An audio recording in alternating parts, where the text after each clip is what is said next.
आमचे राऊतवाडी येथील शेतकऱ्यांना तब्बल 30 वर्षे होऊनही शेतकऱ्यांचं भूसंपादन होऊनही प्रकल्पग्रस्त शेतकऱ्यांना न्याय मिळाला नाही, त्यांच्या हक्काचा सातबाराही त्यांना मिळालेला नाही।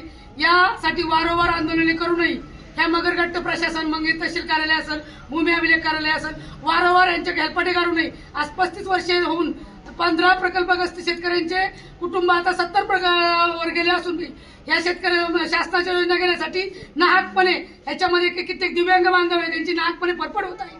या प्रशासनाला वारंवार पत्रव्यवहार करूनही हे मगरगट्ट शासन मात्र शेतकऱ्यांचा जीवाशी खेळत आहे। कुठल्याही शासनाच्या योजना त्यांना घेता येत नाही, म्हणून या प्रशासनाने त्वरित सातबारा द्यावा अशी या भूमी अभिलेख उप अधीक्षक भूमी अभिलेख गौड मॅडम यांनी 3 महिन्यापूर्वी पत्र दिलं होतं की 3 महिन्याच्या आत आम्ही सातबारा देऊ। अद्याप सातबारा न झाल्यामुळे आज भूमी अभिलेख कार्यालय आम्ही टाळे ठोकलेत। जोपर्यंत आम्हाला त्वरित सातबारा मिळत नाही आणि ठोस पुरावा आमच्या हाती देत नाही तोपर्यंत आम्ही हे लोक खोलणार नाही।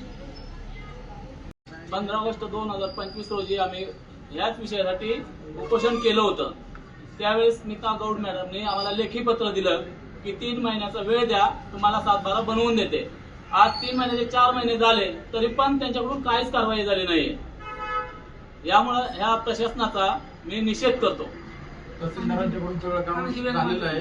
आम्ही सांगितलंय की आम्ही दिव्यांग बांधव असून सरकारी ज्या योजना आहेत त्याचा आम्हाला लाभ घेता येत नाही आणि 40 वर्षापूर्वी आमचे जे जमीन गेलेले आहे त्याचा आजपर्यंत आम्हाला न्याय दिला नाहीये आणि जाणून बुजून आम्हाला त्रास दिला जातो। चुकीचे प्रस्ताव बनवून वरती पाठवून देणार, सांगणार वरती फाईल पाठवले। आज या मॅडमच्याकडे 9 महिने झालं की प्रकरण येऊन त्यांच्या टेबलवरती आहे, पण मॅडमने 1 रुपयाचं पण त्याच्यावरती काम केलेलं नाहीये। फुकटचा फक्त प्रशासनाचा पगार घ्यायचं काम चालू आहे त्यांचं।